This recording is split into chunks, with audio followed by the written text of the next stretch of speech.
Class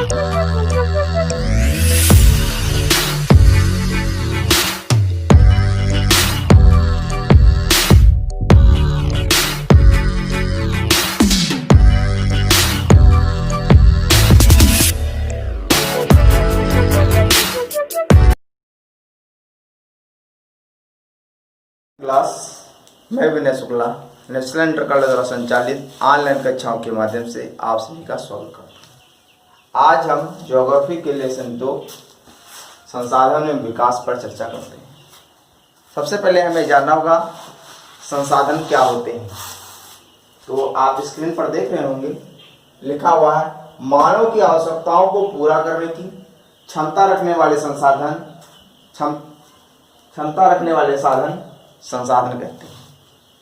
अर्थात संसाधन उन्हें कहते हैं जिसके द्वारा हमारी आवश्यकताओं की पूर्ति होती है, हमारा दैनिक जीवन जिनके द्वारा चलता है, जैसे भोजन,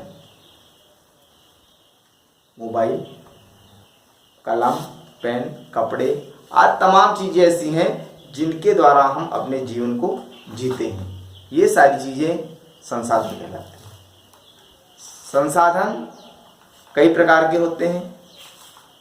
इनमें एक संसाधन ये होता है प्राकृतिक संसाधन। प्राकृतिक संसाधन क्या होता है? प्रकृति द्वारा प्रदत्त वह पदार्थ जो मनुष्य के लिए उपयोगी होता है, वह प्राकृतिक संसाधन कहलाता है। जैसे पेड़ पौधे, विभिन्न प्रकार की वनस्पतियां, पशु पक्षी, हमारे आसपास का एनवायरनमेंट, विभिन्न प्रकार की गैसें, ये सब प्राकृतिक संसाधन के मुख्य स्रोत हैं। उसके बाद अगला आता है कृत्रिम संसाधन। कृत्रिम संसाधन वह संसाधन होता है जो मनुष्य अपनी सुख सुविधाओं को ध्यान में रखते हुए मनुष्य द्वारा निर्मित किया गया है, कृत्रिम संसाधन कहलाता है। जैसे कि हमारा मोबाइल ही ले लीजिएगा, पंखा ले लीजिए, लाइट ले लीजिए, विभिन्न प्रकार के उपकरण, टेलीविजन, कंप्यूटर, हवाई जहाज, ये जो अजैविक साधन होते हैं जिनमें जीवन होता है, ये कृत्रिम संसाधन कहलाते हैं। अब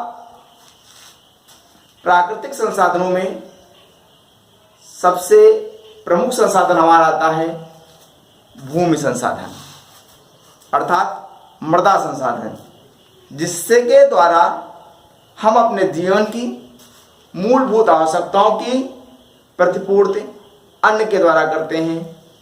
तो आइए जानते हैं मिट्टी के बारे में। इसके बाद प्रमुख संसाधन मिट्टी। अब हम जानते हैं मिट्टी क्या होती है। विभिन्न प्रकार के कार्बनिक व अकार्बनिक पदार्थों तथा ह्यूमस से मिलकर के मिट्टी का निर्माण होता है। बात आती है ह्यूमस क्या होता है। मिट्टी की उर्वरा शक्ति को बढ़ाने वाला कारक ह्यूमस कहलाता है। जिस मिट्टी में जितनी अधिक ह्यूमस की मात्रा होती है, वह मिट्टी उतना ही अधिक उपजाऊ होती है। सामान्यतः मिट्टी में ह्यूमस की मात्रा 5 से 10% तक होती है। नेक्स्ट हेडिंग हमारी आ जाती है मिट्टी की अम्लीयता और क्षारीयता।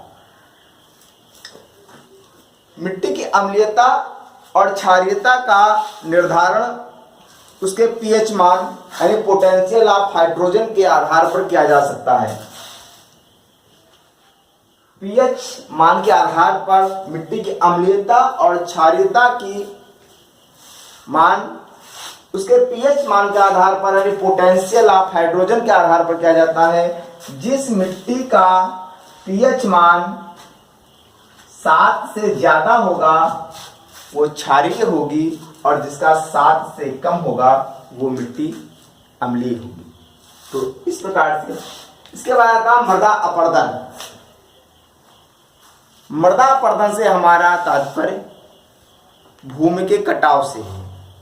वह अवांछनीय कार्य जिनके द्वारा भूमि का कटाव होता है, भूमि की ऊपरी सतह नष्ट हो जाती है, उसे मृदा अपरदन कहते हैं। मृदा अपरदन करने के लिए कई कारक जिम्मेदार हैं। कुछ प्राकृतिक कारणों से मृदा अपरदन होता है और कुछ मानव द्वारा निर्मित कारक ऐसे होते हैं जिनके द्वारा भूमि का कटाव अर्थात मृदा अपरदन होता है। प्राकृतिक कारणों में जैसे तेज वर्षा, आंधी, तूफान, ये सारे कारक जो होते हैं इनके द्वारा मृदा का अपरदन होता है। कृत्रिम कारकों में ये होता है कि भूमि को काटना, पशुओं को बांधने से, उनके खुरों के क्षरण से, पेड़ पौधों को काटने से, ये कारण जो होते हैं कृत्रिम कारण होते हैं। अब बात आती है हमारी कि मृदा अपरदन को हम किस तरीके से रोकें। तो मृदा अपरदन को रोकने का एक सबसे बेहतरीन उपाय यह है कि हम धरती पर अधिक से अधिक वृक्ष लगाएं, जिससे वर्षा का जल जो है वो सीधे ना गिर करके वो एक धीरे से गिरे, तो इससे भूमि का कटाव थोड़ा कम होगा। भूमि को ज़्यादा खोदने और जोतने से बचें, वृक्षों की मात्रा अधिक लगाएं, तो हम मृदा अपरदन को रोक सकते हैं। अब हम इसके बाद जानने की कोशिश करेंगे भारत में जो मृदा है वो कितने प्रकार की पाई जाती है, कौन कौन सी मृदाएं यहाँ पाई जाती हैं। अब हम इसके बारे में पढ़ने वाले हैं।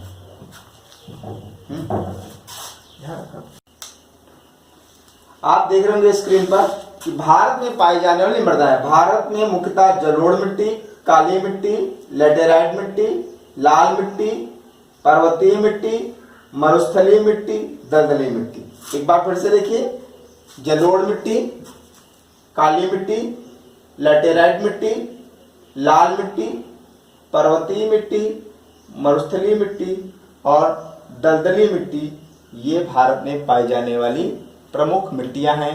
अब हम एक एक कर हर मिट्टी के बारे में विस्तार से अध्ययन करेंगे। तो सबसे पहले हम देखते हैं जलोढ़ मिट्टी। तो जलोढ़ मिट्टी, जलोढ़ मिट्टी, जो जलोढ़ मिट्टी है इसका निर्माण, इस जलोढ़ मिट्टी का निर्माण नदियों द्वारा लाए गए विभिन्न प्रकार के पदार्थों से होता है और ये मिट्टी सर्वाधिक उपजाऊ मिट्टी कही जाती है।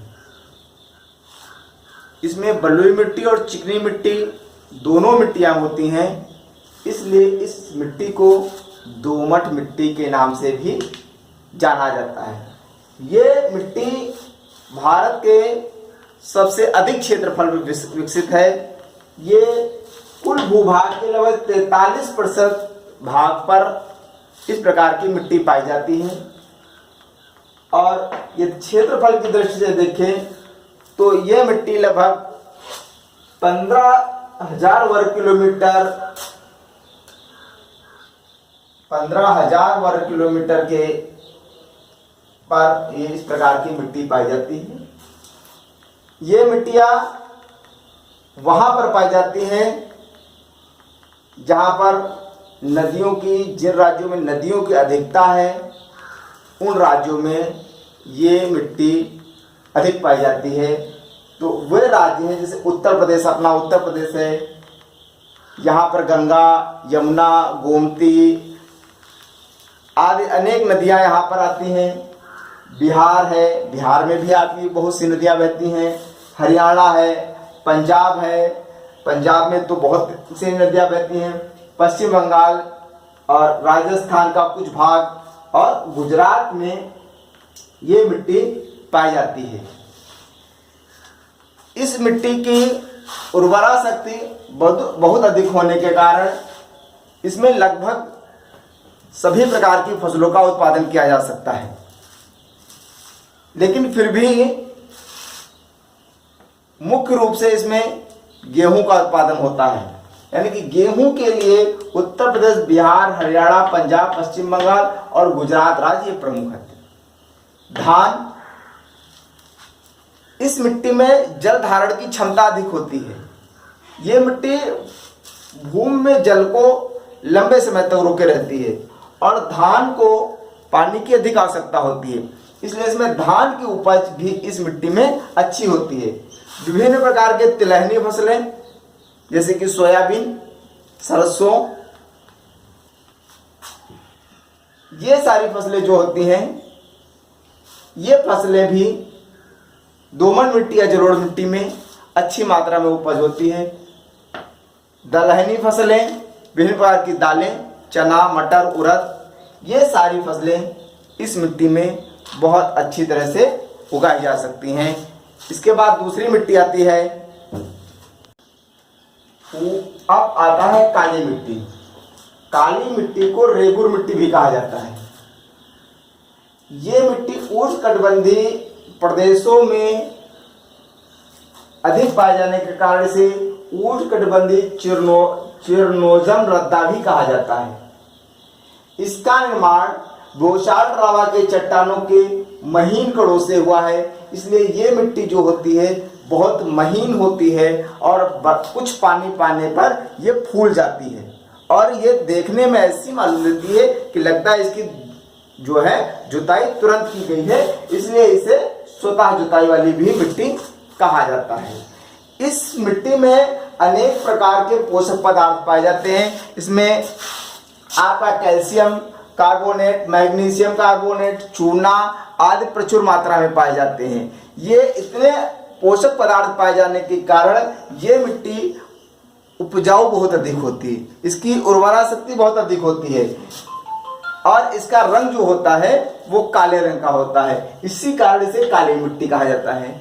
इस मिट्टी में मुख्यतः कपास की फसल, गन्ना की फसल आदि से इसमें बहुत होता है। कपास की खेती के लिए काली मिट्टी सर्वोत्तम मानी जाती है, इसलिए इसे कपासी मिट्टी भी कहा जाता है। ये मिट्टी मुख्य रूप से महाराष्ट्र, गुजरात का कुछ भूभाग जैसे काठियावाड़ भाग में, मध्य प्रदेश आपका हो गया, राजस्थान, उत्तर प्रदेश के दक्षिणी भूभाग में, तेलंगाना के पठार में और कर्नाटक के पठार में ये मिट्टी पर्याप्त मात्रा में पाई जाती है। तो अब तक आपने दो प्रकार की मिट्टी पढ़ी, एक आपने दोमट मिट्टी पढ़ी, दूसरी आपने काली मिट्टी पढ़ी। अब इसके बाद हम आपको बताएंगे लाल मिट्टी के बारे में। तो बच्चों, आपने इस मिट्टी में आज के इस चैप्टर में संसाधन और विकास में आपने ये पढ़ा कि संसाधन किसे कहते हैं, संसाधन प्राकृतिक संसाधन और कृत्रिम संसाधन क्या होते हैं, मृदा अपरदन क्या होता है, मृदा अपरदन कैसे होता है और मृदा अपरदन को कैसे रोका जाए, ये पढ़ा। मिट्टी को आपने पढ़ा, ह्यूमस को आपने पढ़ा कि ह्यूमस क्या होता है। उसके बाद में आपने दो प्रकार की मिट्टियों का आज अध्ययन किया। इस वीडियो में हम आज इतना ही रखते हैं। नेक्स्ट आगे वाले वीडियो में हम आपको आगे की मिट्टियों के बारे में बताएंगे और आशा करता हूं कि आपको वीडियो पसंद आएगा, जो आपकी परीक्षा के लिए बहुत ही उपयोगी होगा। तो आज यहीं पर करते हैं, यहीं पर काम पूरा करते हैं। इस वीडियो को आप लोग देखिए, लाइक करिए और अपने मित्रों तक पहुंचाने। ठीक, धन्यवाद। जय हिंद, जय भारत।